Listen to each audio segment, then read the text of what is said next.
Hello everyone. So today I am going to open up a Black & Decker hammer drill. So before we start, initially some specifications about the product and also features of the product. It's a 550 watt power rated drill and it can accommodate drill bits of up to 10 millimeters diameter. And if you look at the back side of the box, you can see that the speed of the drill under no load conditions can go up to 3000 rpm approximately, and there is also a lock on switch option. So I'll initially show you what all you can do with the drill, and then I'll open it and we'll look at the components and the mechanisms. So let me put the box aside. Now here is the drill. I have connected it to the power. I haven't put the drill bit. We'll do that towards the end. So let me initially show you some parts of this and what all you can control. So over here you have a dial. This dial you can use it to control the speed of the motor. So right now it is at the highest speed position. So let me turn this on and show you how it sounds and feels at the highest speed condition. So I have powered it and then here you go. This is what it looks like at the highest speed condition. And if you want to know the corresponding RPM, what I can do is there is a provision to lock the motion of the drill at a particular speed. So I press it and then, sorry, yeah, now it's locked. So while it is gone, to zoom on the speed, so you can see that it is rotating at 2940 rpm.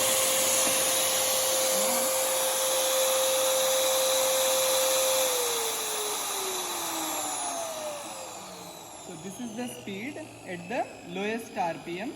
So you can now see that it is rotating at about 580 RPM. I'll show you one more intermediate position. So lowest is about 600, highest is about 3000. That's a factor of 5 change in the speed. I'll show you an intermediate speed. Here we go.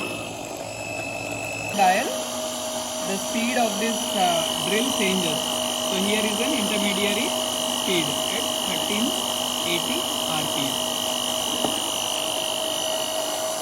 Now if I press and release, it will unlock. Now in addition to the speed control using this dial, now I'll just keep it at the lowest speed so that the sound is less. You have a lever over here. This lever can be used to do the direction control. So here you go. So initially when I am rotating it, it is rotating in clockwise direction. Please take a closer look at the direction of the rotation. Now I'm going to reverse it. So I'm just going to turn the dial, and then if I rotate it, now you can see the direction of travel has reversed. Now, so until now I have talked about 3 features: changing the speed using this dial, changing the direction of rotation using this lever, putting the rotation under a locked condition so that you don't have to press this button all the time. And then you have a lever over here. So this lever needs to be put in this condition whenever you are dealing with masonry drilling, meaning if you are making holes into cement, bricks, concrete, that sort of a thing. And then you have to put it in this condition whenever you are making holes into wood, plastic and metal.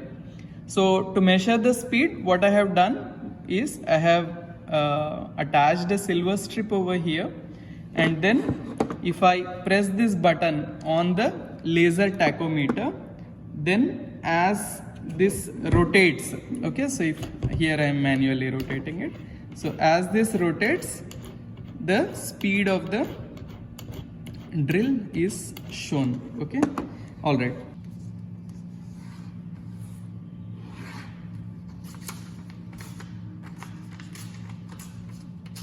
Okay, I'm going to take a piece of paper and then I'm going to show you something interesting.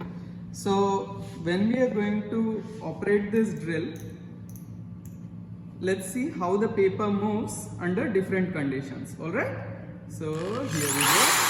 So first I press this. Now look at the paper. So what do you see?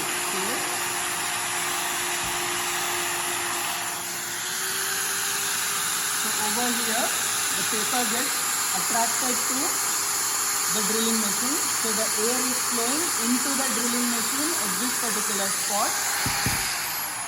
And then over here you can see the paper is moving away from the drilling machine. So the air is coming out of the drilling machine at this particular location. First I am going to unpower this. So whenever you are going to open the drill, you always need to make sure that your machine is unplugged. And then I am taking the screwdriver set which was given to you.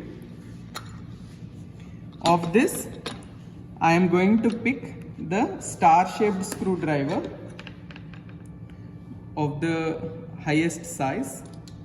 I put this inside and then I turn the knob over here in order to tighten the screwdriver into the handle. So now I put this aside. So over here you have got 9 screws, so we will have to unscrew them. This is going to take a minute. Now if it is a new machine, then you will hear a click sound when you are unscrewing it. Initially you will have to apply a good amount of torque. So this is a good quality machine. So they have used oxidized screws. So these are of good quality. So now you just unscrew all of them one by one.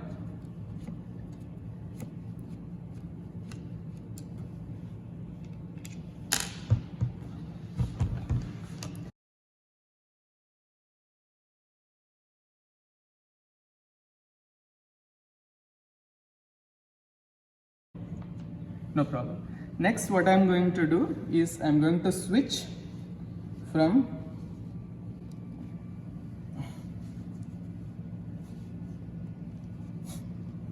I'll have to take it off and then use a flat screwdriver. This is being a little harder than expected.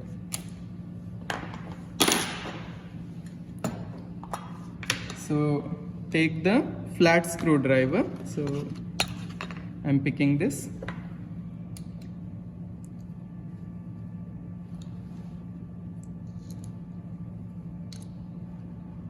So I push this in, I tighten this, and then what we are going to do is there is a joining line over here. I put the screwdriver inside and I pry it open.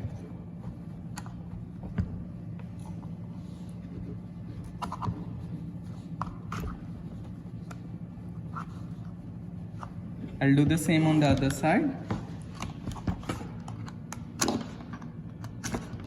Okay, once I do that, then the cover comes off. Now, when you open the cover, I would like you to pay attention to whatever has been printed over here. So you can see PA6 printed in over there, -GF30. What it means is the material which is being used over here is nylon with 30% glass fiber reinforcement. You would see this better in person than in the video. Alright, so this is unplugged, so it's safe to work with. So over here you have the switch. So you have to press over here in order to activate the connection.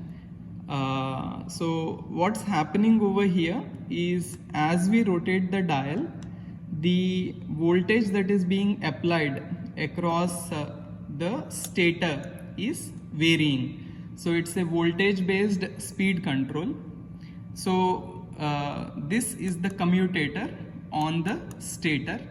The stator is mounted on a couple of bearings. So there is one bearing over here and there is another bearing over here. So there are two bearings within the system.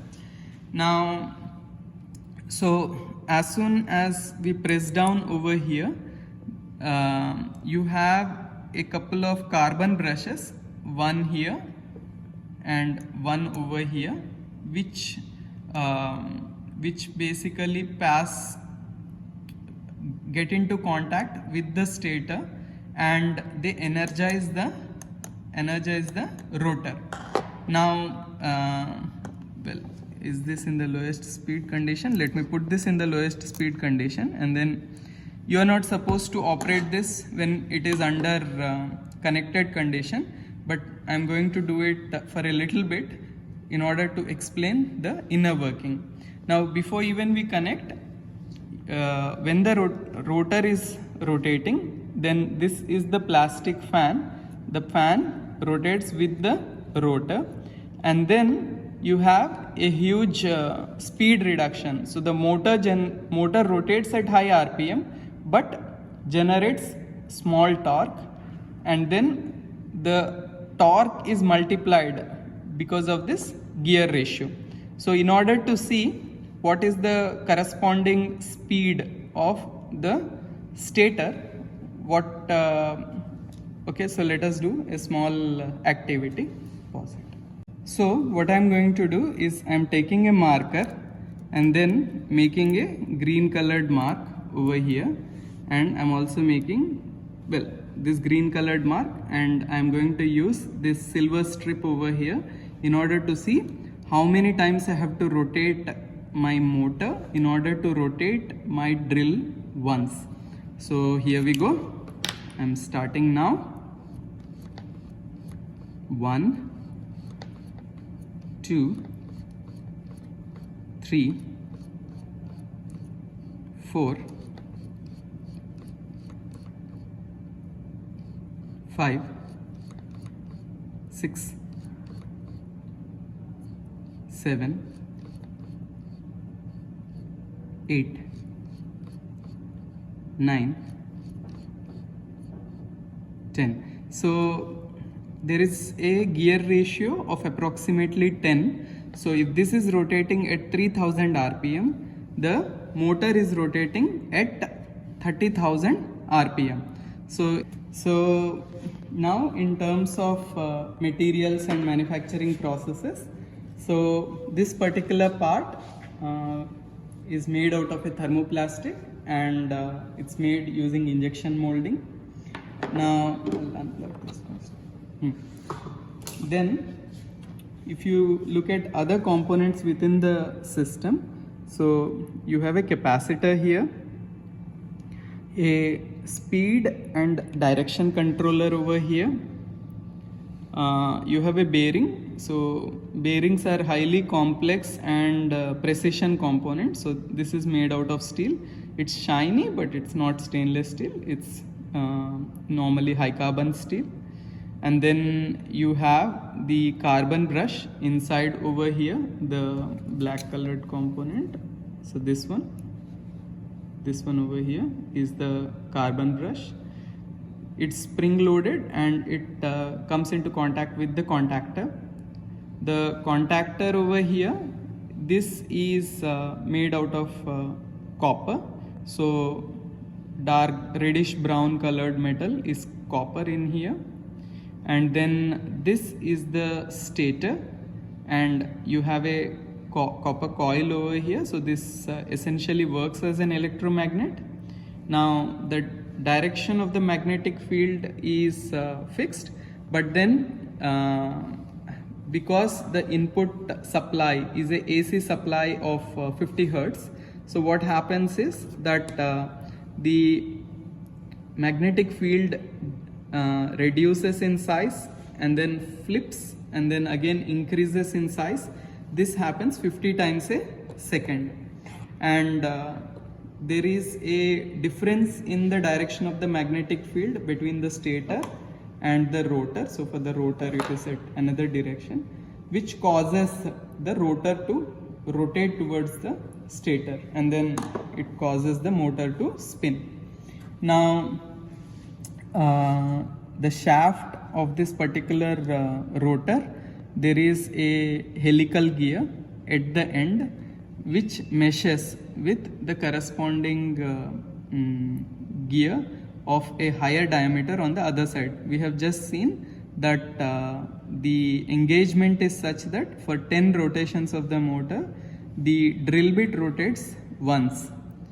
Then over here, the laminated thing that you see over here, so this is to concentrate the magnetic field and give you a higher performance for the motor. This whitish metal over here, which houses the rotor shaft and also the as well as the drill bit shaft. This is made out of die cast aluminium. So the material is aluminium and the manufacturing process involved is die casting. So die casting, and finally this over here is the vise, and by using a tool of this particular sort, inserting the tool and basically opening it, you can open and close the vise. So right, yeah, so now it's being held correctly, and then finally I use this tool in order to tighten it. Okay, so I'll show you the final working of this particular drill bit by making a hole on the plastic. So when you're going to make the drawings for the system, I would like you to make the drawing for the overall casing, and then show the capacitor, the switch, the carbon brushes, the commutator, stator, rotor, fan, the gear system, the bearing, the vise and the drill. So these are the components I would like you to show within the system. Alright, so now let me put it back together now. So it should not take too much time. Put the cover back on. So just don't press things hard unless they're aligned. So fine, it went in quite nicely. Now I just again change the bit back from the flat to the star patterned screwdriver. That's it. So I just now tighten these things, tighten them hard.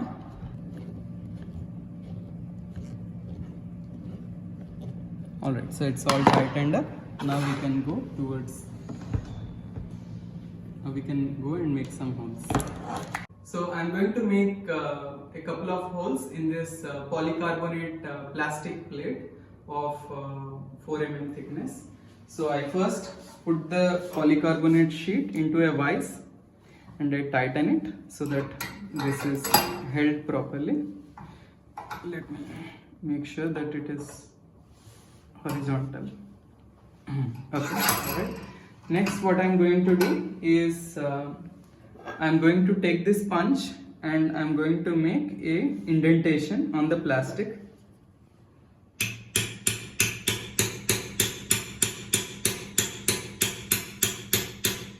This indentation is required so that the drill grips the plastic. So now I'm going to make the hole. So for that I'm going to choose the highest RPM condition. Let me first check whether this is working properly or not.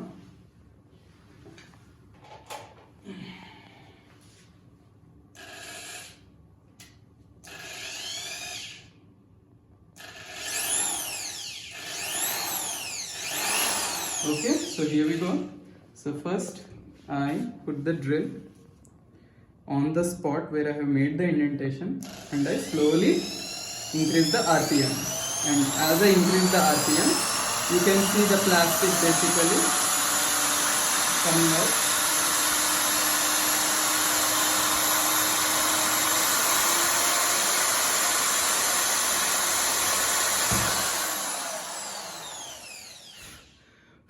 So you can see a hole being made over here. I can just take it off and then show it to you.